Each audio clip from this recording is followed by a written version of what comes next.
Welcome back to Starcastic Remarks, and I must be crazy because it is 11:52 p.m. on a Wednesday night. Thank you for joining me for this late night edition of Starcastic Remarks. We are the official Dallas Stars podcast of THPN. Thank you to DraftKings Sportsbook as always. Use that promo code THPN. If you're here for the first time or you have not done so already, please consider clicking that like and subscribe button on YouTube.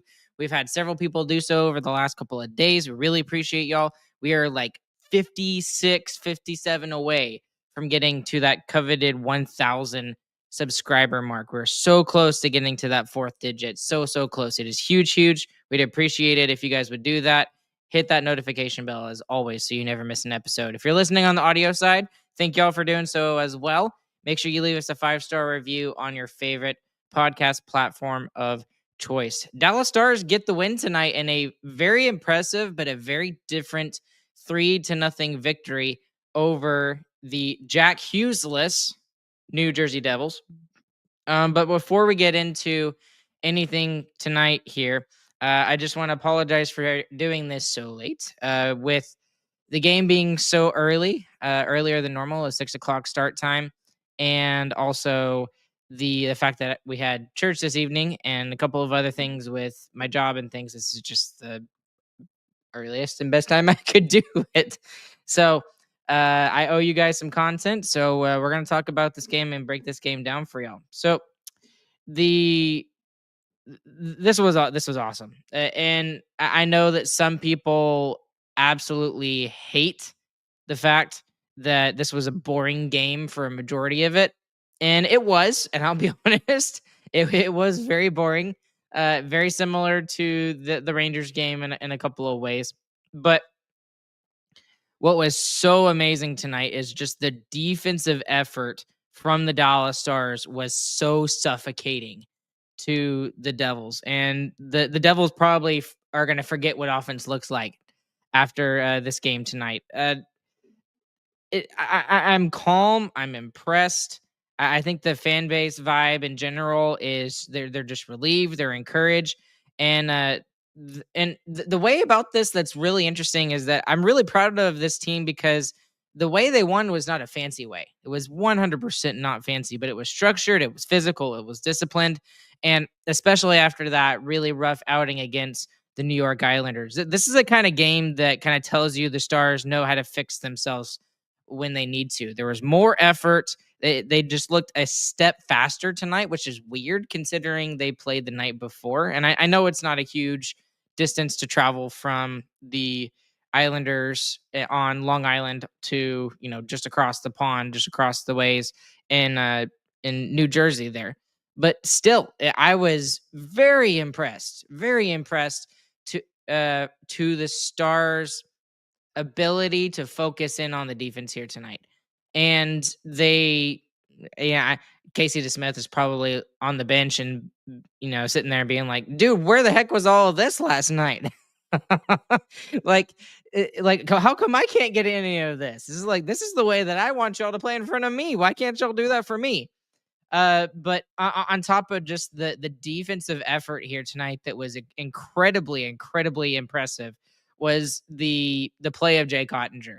And it's sometimes hard to tell when Jake Oettinger is on. It really is, just because of how not defensively, excuse me, how positionally aware he is when he is at his best. Like, he doesn't even have to think about it.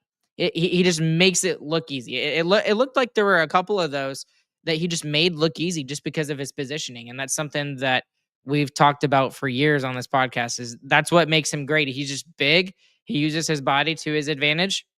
And tonight is a perfect example of what Jake Oettinger can do when he's 100% on. So, and again, one last thing about this before we kind of get into the full game recap. Just, my goodness, it was awesome to watch this team as well and realize that they can win in a different way. And again, this is a mark of a good team. If a team is not playing well and they find a way to win, that's a mark of a good team because they can do it when they're not playing their best. When they are able to win in different ways, that's another way you can tell that this team is one of the tops in the league. Like I am so happy with this game tonight. Probably more happy than I am than and any of the blowouts, the Montreal game, the Edmonton game, whatever. Just because of how terrible they played on Tuesday last night and comparing it to tonight. Fantastic. I'm so happy. Okay. Um, Not to get all sad and dark and depressing and everything, but we're going to take a quick let's veer for a second and talk about the news that came out this late morning, early afternoon, and the fact that Seguin is most likely out for the season with an ACL tear. And that was just a gut punch before puck drop even tonight. So Bastian slides into the lineup. Otter gets the start across from Markstrom. And just real quick about Seguin, that really freaking sucks, man. It just sucks because of how well he has played the last 2 years, and he has only been able to play 20 games in each of the seasons. He's been on top of his game both times, and what's absolutely crazy is that second line that started last year is completely gone. It is not on this team right now. I mean, Marchment is in Seattle, and both Duchesne and now Seguin joins him on the injured list. So just I hate it for him just personally, man. He has gone through so much crap. He has had issues out the wazoo, especially last year coming back from the injury he had that sidelined him for 60 plus games of the regular season. It's going to sideline him for the rest of this season, it appears. And not to jump the gun on anything like this, but then people are immediately talking about, okay, well, what can the Stars do if he's like out for the season for good? And what people have to remember and understand is that the LTIR, the long-term injured reserve rules, are different this year compared to last year.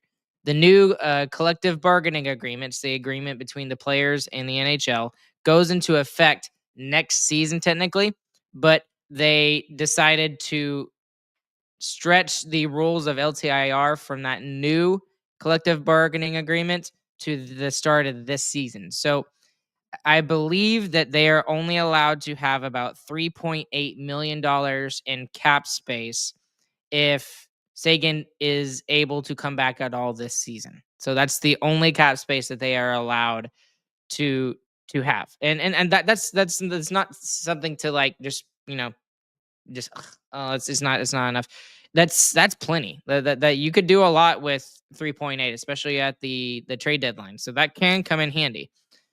But if he is out for the majority of the regular season and he's out for good, then that full cap hit that Seguin has on his contract completely comes off, and that's almost $10 million. So that would be very interesting as well for the Dallas Stars to see what they could do at the trade deadline with that much money open. So we'll have to wait and see. And man, I just really hate that for Tyler Seguin. And people also have to remember now that with the LTIR rules changing, there is now a cap in the postseason, just like there is in the regular season. So it can't be similar to what we've seen teams do in the past. Tampa Bay back in 2020, 2021. If I'm going back even further, the Chicago Blackhawks when Patrick Kane was hurt and they were able to get Chris Versteeg. I'm kind of dating myself a little bit there, but there's you can't just have somebody back for the first game of the playoffs and be all the way up to the cap up until the end of the regular season. So the LTIR rules apply throughout. So that's just a thing to be aware of. So even if Seguin is out and you're able to have that full $9.85 million in cap space, you need to be aware that if we do go out and get somebody and Seguin is able to come back, you want to be able to have enough space for him to come back. Because obviously everyone wants Seguin to be in. He's been fantastic for the last 2 years, basically a point per game player. And even with his typical, partner in crime with Matt Duchene being out. He looked great on that line with Rope Hintz and Jason Robertson. So, uh, Matt, I'll answer the question because we'll talk about this. Will we ever see Duchene again? I don't know, man. Go and read Duchene's little Instagram post that he put up about how he's kind of facing adversity this season, and especially at his age. I think he's 34. That's really rough, and it's impressive how positive he sounds in that Instagram post. I don't know. I don't know if we will see him back this season. He's been it feels like day to day for the last 4 weeks.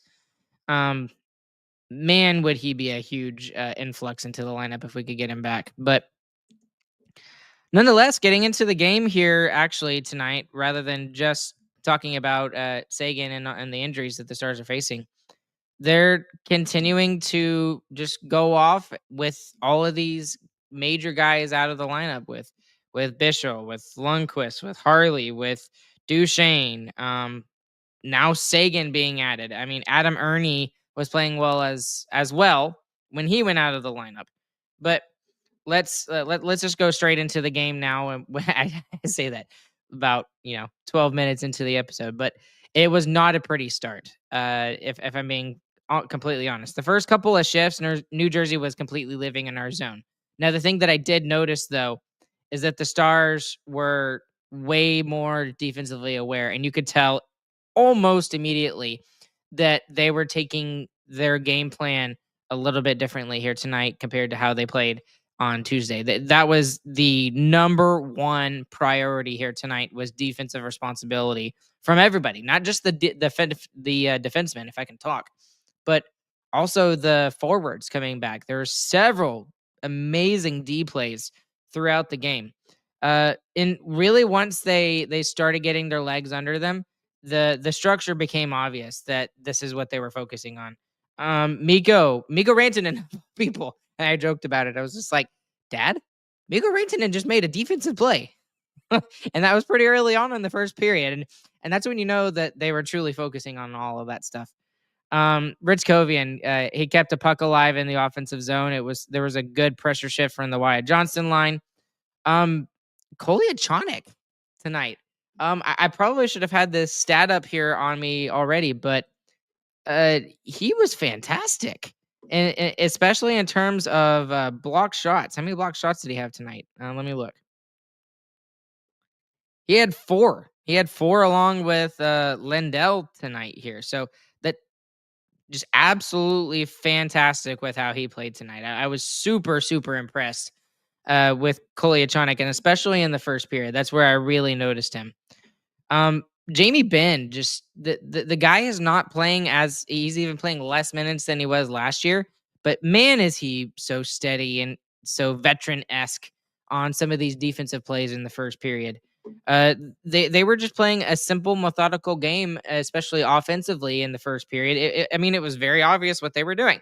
It was just chip it in, go win the puck battle, take it up to the point, throw it on net, and see what happens. And look for tips, look for rebounds, and there was traffic in front, and that was pretty obvious early on that that's what they were doing in the first period. That would not continue, which is kind of nice, and we saw that offensive strategy change a little bit, but in the first period, there was really only one real Devils moment, and that was about a minute and a half remaining in the first period. And Oettinger with just the save of the game right there. I think that was a huge turning point for the Stars here tonight. He stoned Glendenning second off, so that was off the rebound chance. And it was Texas-born Steven Nason off the rush. And that was honestly the best look that New Jersey had all period. And that was like the one time where the Stars' defensive structure kind of broke down a little bit. And it wasn't just that it was the defensive structure broke down a little bit, but it was also just a fantastic play by the Devils there. They were able to get the puck moving. It was perfect passing, great plays all around there. And Oettinger says no. And that's something that we've kind of missed from Jake Oettinger. Excuse me, trying not to hiccup here. Is we have missed that save at that moment. And that's when I knew that he was on tonight. Is minute and a half remaining in the first period, and he makes that ridiculous save. That was such a great save. Not just the first one, but especially the rebound chance. Absolutely fantastic. Dallas would hold firm there in the first period. The structure was there, the intent was clear. And going into the second period, it's 0-0. So Dallas not with a ton of chances, but also Dallas kind of limiting the New Jersey Devils' ability to get pucks in on Jake Oettinger. And when it broke down, Oettinger, especially minute and a half remaining, Oettinger was there to say, no, no, no, not today. In the second period, this is something I forgot to mention off the top. Jamie Benn playing right wing. I can't remember the last time I remember him playing on the right wing. I don't think it was ever, to be completely honest with you. But he was playing right wing with Hintz and with Robo, and that line tonight was fantastic. That just another reason why I love this game. And they weren't. Ben wasn't doing anything flashy, and that's not really his style anyway. Although he had one play in particular I can think of where he made a really good just stick handling move to kind of get around. But he does have that kind of gritty shift that kind of set a physical tone, and especially with Bischel out of the lineup, it's really nice to see Jamie Benn do that. Um, After I made that note early on in the second period, but early on in the second period, Ritzkovian just continues to impress me. He got a couple shots off. Blackwell is hustling like the rink was on fire. That was something that I typed down.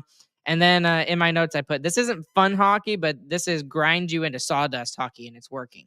So the Stars were absolutely bending in the first half of that second period. It was not fantastic, and they were obviously not I don't want to say the worser team. That's not a word, but whatever. They weren't the worser team, but they were definitely kind of holding the fire of the New Jersey Devils off as they were going through. But at 14:35, New Jersey got a couple of flurries in front of Oettinger, and the Stars swam a little bit. But Ilya Labushkin makes 3 consecutive level, not B, level A defensive plays to kind of calm things down. And none bigger than when I don't even know if it was blind and he just got lucky, or he knew the puck was there and he just was able to get the stick on the Devils player there. But it was just fantastic defense there. That was basically an open net chance if Ilya Labushkin doesn't make that play there. And then Rantanen takes a neutral zone tripping penalty. And this was the first penalty up until this point. So a little bit different than what we've seen out of a Stars game lately. And the Devils have a top 5 power play coming into this game. And the Stars PK doesn't look good, statistically over the entire season. But lately, man, they're up to like 90% in the last month. And since November began, I believe was the stat, and they have been absolutely excellent, absolutely excellent.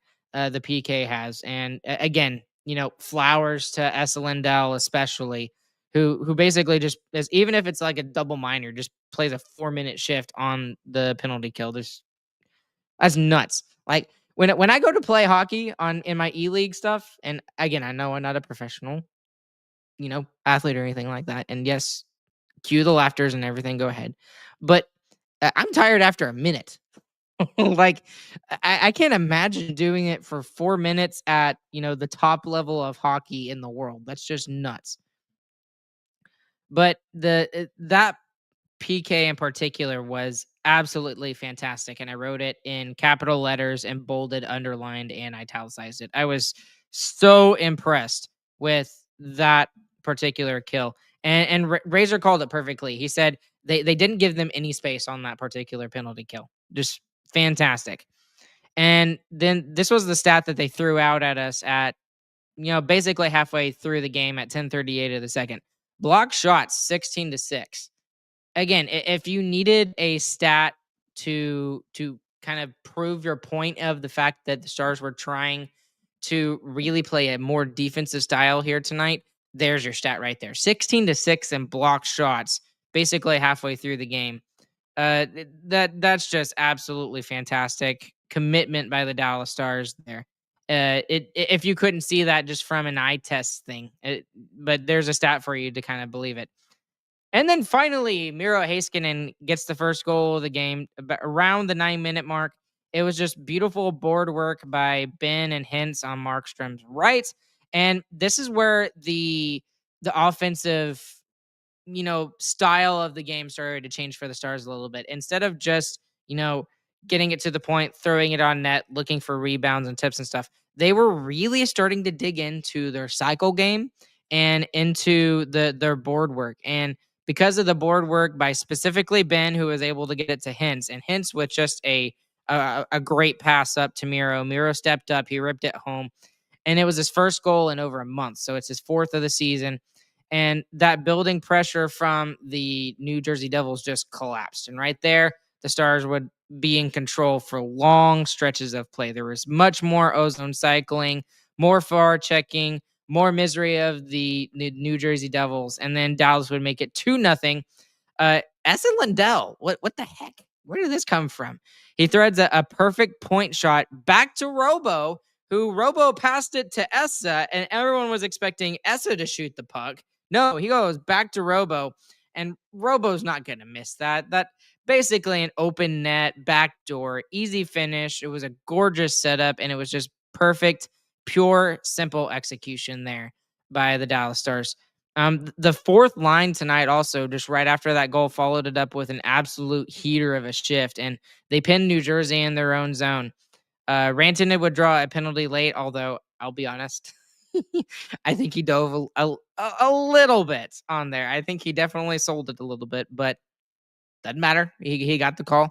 Dallas would go to the power play, and immediately, just because it's the second game in a row where they do this, they gave up better chances on their power play than they did 5-on-5. So, of course, but regardless, it was still a dominant period by the Dallas Stars. Excellent, excellent, excellent play to kind of, hold off the fire of the New Jersey Devils, like I said, for the first 10 minutes. And then kind of dig down deep a little bit more, get their cycle game going, get their forward checking game going, which we didn't see a whole lot of last year with Pete DeBoer. And because of Oettinger carrying the team on his back, the defensive structure of the team, and a couple of really good passes by Hintz and by Essa, the Stars were up 2-0 going into the second intermission. And can we say again, when is Robo going to stop scoring? I, I still I still don't understand this too. Sorry, side tangent before we get into the third period. Okay, I'm sorry, I'm going on some random tangents here tonight. How is Robertson even being talked about as possibly missing the Olympics as being a member of Team USA? How do you? Okay, hold on. I'm going to bring up his stat. How do you look at this guy who is in the prime of his career right now? He's 26 years old. He is ridiculously hot right now, basically scoring every single time he touches the puck. He's got 17 goals on the season, 19 assists for 36 points. He's tied for 5th in the NHL right now. And you're talking about him not being on Team USA? Bill Guerin, dude, listen, open your eyes. Like, what else? What the heck else does he need to do to prove that he deserves to be on Team USA? He should be in the top 6 on Team USA for the Olympics. That makes 0 sense why you would leave this guy off of your roster. It would be the dumbest thing in the world. And I don't think that's a hot take. I think it is. It's just the truth. It is the stupidest thing in the world if Bill Guerin and Mike Sullivan, who is the head coach of the New York Rangers, leave this guy off their team. Just look at the stats alone. You don't even have to watch him play on the ice. Like, come on. Like, I could talk about this for another, 5-10 minutes and go off on this, but there's my rant for the night. How do you not have Jason Robertson penciled in black ink and then go over it with a Sharpie that he's not in the lineup for Team USA. I don't understand. I don't get it. It shouldn't even be a conversation. Why are we talking about this? Why? And the only thing that maybe disqualifies him is just because of the style of the team that Bill Guerin is trying to build, right? When you look at Minnesota, who he is the general manager for, I get it. Those are the type of players that he looks for. He looks for the more physical players, which is why the Kachuk brothers, Matthew and Brady, are perfect. Exactly what he wants. Yes. Okay.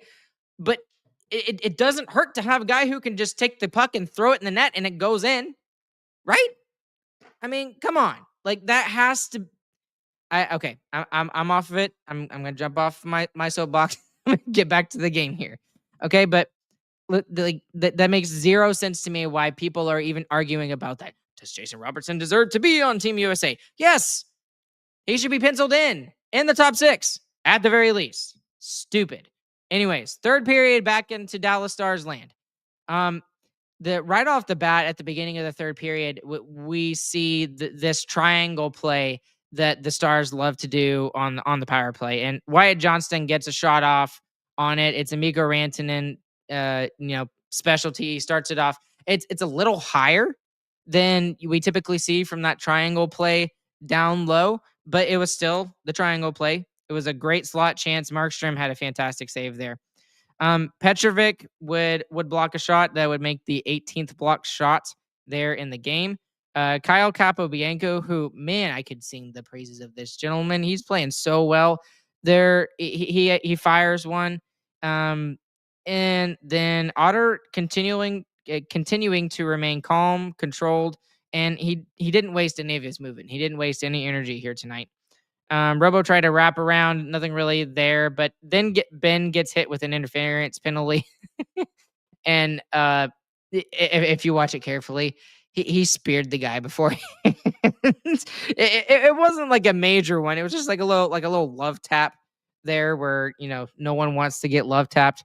But it whatever. The guy who sold it, he fell on the ice. It is what it is. But whatever. Ben got hit with that penalty for interference. Whatever. You can call it whatever. The PK was excellent. Again, they take care of business. They got swimming a little bit towards the end, and then they got a huge break when Nemitz his stick broke, and in the middle of the cycle, and it just felt like divine intervention that even happened. The shots were basically even at 13 minutes left in the third period. Early on in the middle of the game, the Devils were 100%, heads and shoulders above in the shots on goal department. But right then it was 25-23. It's basically even. And that was in favor of the New Jersey Devils, I should say. And then finally the dagger. Mikko with a at first, I described it as a very un-Mikko-esque goal. I know that's a terrible, connection of words, but I didn't realize what he did beforehand. I thought he just happened to be at the right place at the right time and saw the puck trickle in behind Markstrom, but that wasn't the case. I think what happened, and it was actually my dad who pointed it out. He got the redirection in front of Markstrom, which allowed it to trickle 5-hole through Markstrom, just barely, where he could, deposit it into the back of the net like it was going into his savings account. That was a. I now I don't know how to describe it as, because that's a ridiculous tip to be able to tip it to yourself. I know he didn't intend it to happen that way, but that's just what happened. It was a very un-Mikko goal at first, and then it turned into a very much a Mikko goal. Sam Steele with some beautiful puck protection to set it up beautifully there. And then from there, it just felt like everything was inevitable. Both teams were playing like this game was over. Both Josh and Razor were joking about they hadn't seen a Statue of Liberty save yet. Otter goes ahead and gives it like a half one to him. Not a real one, but just a half one. Wyatt Johnston nearly buried a late turnover chance. Dallas would absorb a couple of rush chances. They never really lost control after that third goal, and that just kind of felt like a gut punch there to the Devils. That's how I saw it. I think Razor described it as a belly button punch or whatever, something belly button. That's what I remember. And then at the final horn, the Stars would win this game 3-0. The road point streak hits 12. They're now 8-0-4. It is now a franchise record for the Dallas Stars here.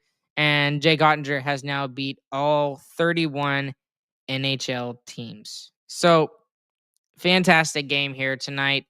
The Ottinger was fantastic in and of himself. The Stars' ability to really commit to their defensive structure was fantastic. Turning points in the game, that save by Jay Ottinger at the end of the first, that was 100% on.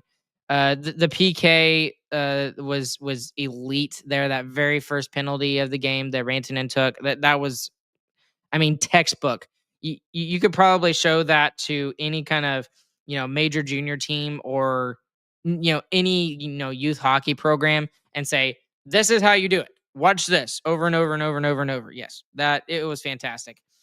And then the first goal was very good. It was impressive. Miro with a great shot. Um, the robo goal was just probably one of the easier goals he's actually scored. But the other turning point of this game was that third goal by Miro Rantanen, and it just completely deflated what the Devils had going for them, or what they might have had there in the third period. Um, Lots of amazing, things tonight. I think I've sung the praises of all of the defensemen lately. Like, they continue to be impressive, and for what they are, and the fact that Kyle Capobianco, watching him like control the puck and move the puck so confidently now is so much fun to watch. And I think now we're starting to see, at least at the NHL level, what Chris has talked about at the AHL level when he covers the Texas Stars down there for 100-degree hockey. Like, I feel like this is the type of Kyle Capobianco that he sees down there with the Texas Stars. It's awesome. Kolyachonok, I think he played 17 minutes tonight, if I remember correctly. Let me look that up and make sure I'm not wrong. Yeah, 17 minutes here tonight. And they were able to rely upon Kyle Capobianco to get a little bit more minutes tonight, and same thing with Kolyachonok.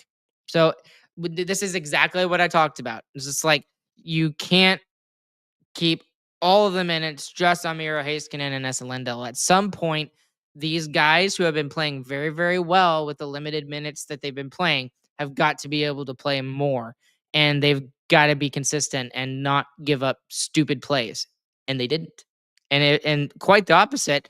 Both of those guys were fantastic. All six guys on the D-Cord tonight were fantastic. Like, just unbelievable. I'm so impressed with how they played here tonight. I know it was boring, but whatever.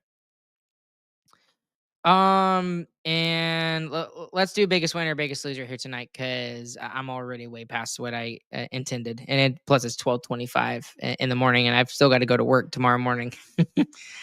um, the biggest winner tonight, I'll give it to the defensive identity of this team here tonight. They showed they can play this way, and when they're especially struggling, I'm excited to see this type of hockey again. And I know it's boring for most people. This is not the back and forth, Lindy Ruff 2015, 2016 type stuff. But it wasn't just one player. It was the entire system. All of the guys tonight played fantastic. There were shot blocks, there was layered coverage, there were smart clears. The penalty kill was extremely effective. And this is how Dallas can win without relying on, lucky bounces or track meets, just lots of skating. Like, this was awesome. The biggest loser tonight is the confidence in the New Jersey Devils. I mean, the Stars just completely flustered them and frustrated them here tonight. Their power play got stuffed, which is top 5 in the NHL. Their rush game kind of fizzled. They didn't control the puck very well tonight. The Devils did at points, and but that was about it. I didn't think that New Jersey played terribly. It was just that the Stars' defensive structure was just so suffocating tonight. It was so good. Let's see. Anything? I'm trying to remember. I'm looking at my notes here. Let's take a look at some of the advanced analytics here and some of the other stuff. The goals for against goals against production for Dallas was 2.6 to 1.4. So they outscored their expectations, and they yeah, they did the same thing with their goals against. They did the opposite. They did better than 1.4. They didn't have any goals scored against them at all. So that was one thing I did want to point out, is that it based off of the advanced analytics, they did better than what was expected. So that was what I was trying to get at. The shot attempts were nearly even, but Dallas controlled a lot of the quality of those chances tonight for New Jersey. There were several things here tonight where Dallas just got in the way of really good chances, and it was just individual plays by just about everybody on the ice. Just about everybody. It was just absolutely fantastic. Um, I really hope they marry themselves to this defensive foundation and maybe find some way to get that with their usual scoring. And maybe this is something you can do when you're on the road and you played a bad game the night before, or the previous game or whatever. But now what's awesome about this is that your opponents also have to plan for a Stars team that can get into a track meet with you, that has some speed, that has a lot of skill, but they also have to plan for a team that's willing to block 20 plus shots in order to, you know, utilize their ability to not allow chances on their netminder. Absolutely fantastic. I'm so happy with this game here tonight. This is honestly the happiest I've been watching this team. I know that there was that one win that the Stars had that Glenn Goldson came out and said, "Now you're seeing the complete package of what the Stars can do, and this is exactly the way that I want them to play."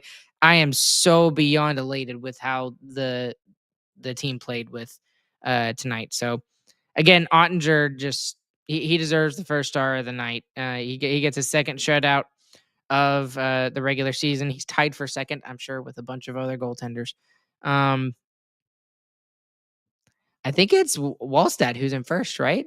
Up in Minnesota, with Minnesota going on a ridiculous tear right now, just absolutely ridiculous. And sorry, while I'm thinking about it, random side tangent. That really sucks for Scott Wedgwood that he's now hurt. I was really thinking that maybe he would get a chance to play for Team Canada at the Olympics, but it doesn't look like he will get that opportunity, or at least the hype around him being able to be one of those 3 goalies is going to go down. But regardless, back to Ottinger. Ottinger was amazing, absolutely amazing.